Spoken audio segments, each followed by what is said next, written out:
Assalamualaikum warahmatullahi wabarakatuh teman-teman semuanya. Selamat datang kembali di channel Cinta Edukasi.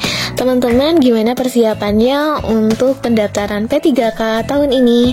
Tapi teman-teman sebelumnya harus tahu ya untuk kriteria pelamarnya. Makanya di video kita kali ini kita akan bahas mengenai kriteria pelamar P3K pada jabatan fungsional guru tahun 2023.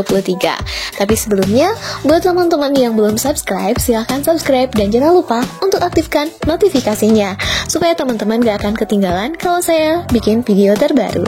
Yuk kita simak teman-teman. Jadi di sini ini merupakan keputusan Menteri Pendayagunaan Aparatur Negara dan Reformasi Birokrasi Republik Indonesia nomor 649 tahun 2023 tentang mekanisme seleksi P3K untuk jabatan fungsional guru pada instansi daerah tahun anggaran 2023. Nah, di sini ya teman-teman, salah satunya ini ngebahas tentang kriteria pelamar gitu ya. Nah, untuk kriteria pelamar ini ada di poin ke-1 sampai dengan selanjutnya ya, kita lihat dulu ya.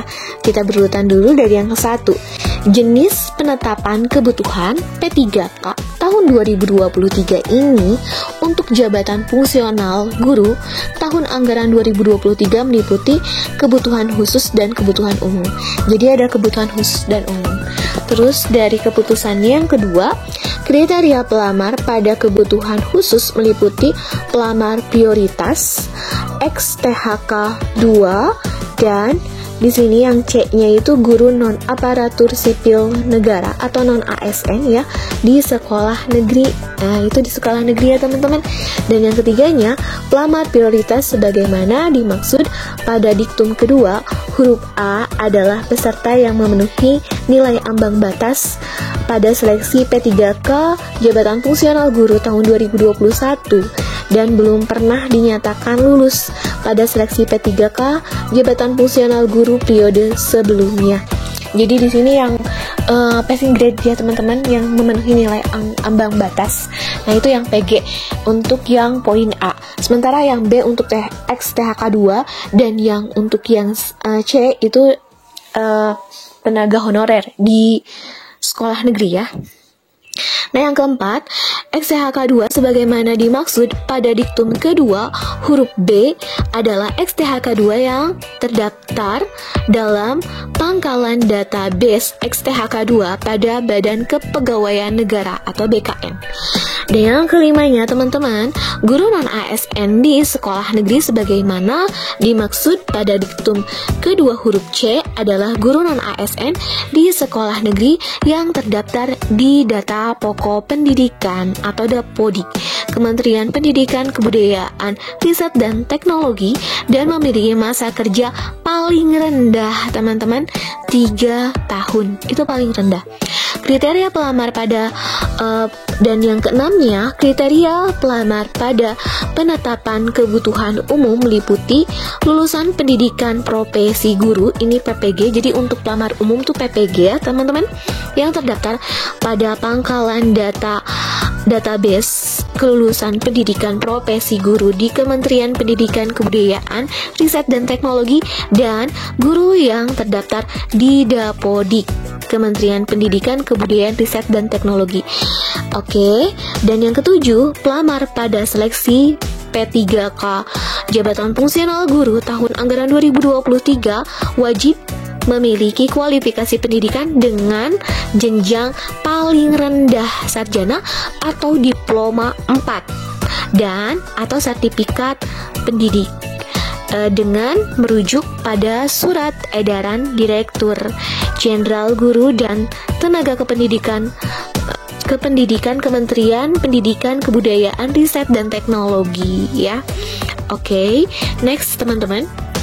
Dan untuk yang ke-8-nya teman-teman, kualifikasi pendidikan dan atau kompetensi pendidik bagi pelamar pada seleksi P3K jabatan fungsional guru tahun anggaran 2023 sebagaimana dimaksud pada diktum ke-7 dikecualikan bagi pelamar yang melamar pada kebutuhan di wilayah otonomi khusus Provinsi Papua.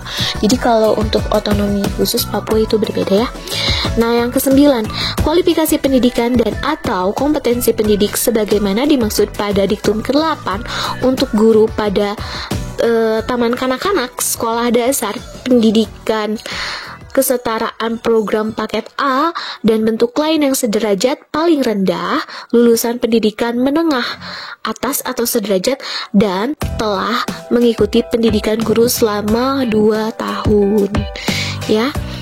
Dalam hal terdapat pelamar dengan kualifikasi pendidikan dan atau kompetensi pendidik sebagaimana dimaksud pada diktum ke-9 yang dinyatakan lulus seleksi P3K Jabatan Fungsional Guru tahun anggaran 2023, instansi wajib meningkatkan kualifikasi akademik guru ke jenjang sarjana atau diploma 4. Ini harus ada kuliah lanjutan ya. Nah, ke-8, ke-11-nya dalam hal pelamar seleksi P3K Jabatan Fungsional Guru anggaran 2023 berstatus yang sebagai penyandang disabilitas berlaku ketentuan sebagai berikut. Jadi di sini penyandang disabilitas ringan tidak dapat melamar disabilitas rungu ya. Ini tidak dapat melamar ke kebutuhan P3K pada jabatan fungsional guru bahasa Indonesia atau jabatan fungsional guru bahasa Inggris untuk yang tunarungu ya. Nah, untuk penyandang disabilitas daksa tidak dapat melamar ke kebutuhan P3K pada jabatan fungsional guru pendidikan jasmani, olahraga dan kesehatan.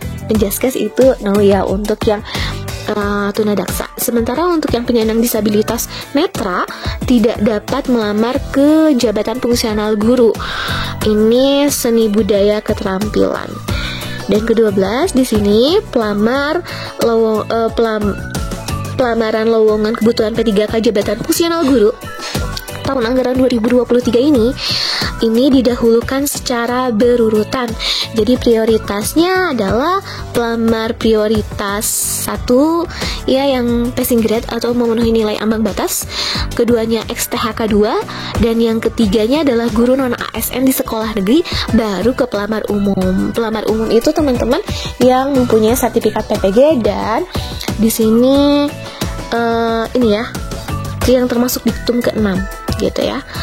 Oke, itu dia teman-teman untuk kriteria pelamar yang bisa melamar P3K guru di tahun 2023 ini. Jadi kesimpulannya teman-teman, untuk pelamarnya yang tadi ya, dimulai dari yang passing grade, terus yang keduanya adalah XTHK 2, ketiganya adalah di sini tenaga non ASN atau honorer yang berada di lingkungan sekolah negeri, dan yang keempatnya adalah yang mempunyai sertifikat PPG gitu ya. Oke teman-teman, sama kemungkinan untuk yang ini juga ya, yang kurang dari 3 tahun itu bisa masuk pelamar umum. Oke teman-teman, segitu dulu untuk video kita kali ini.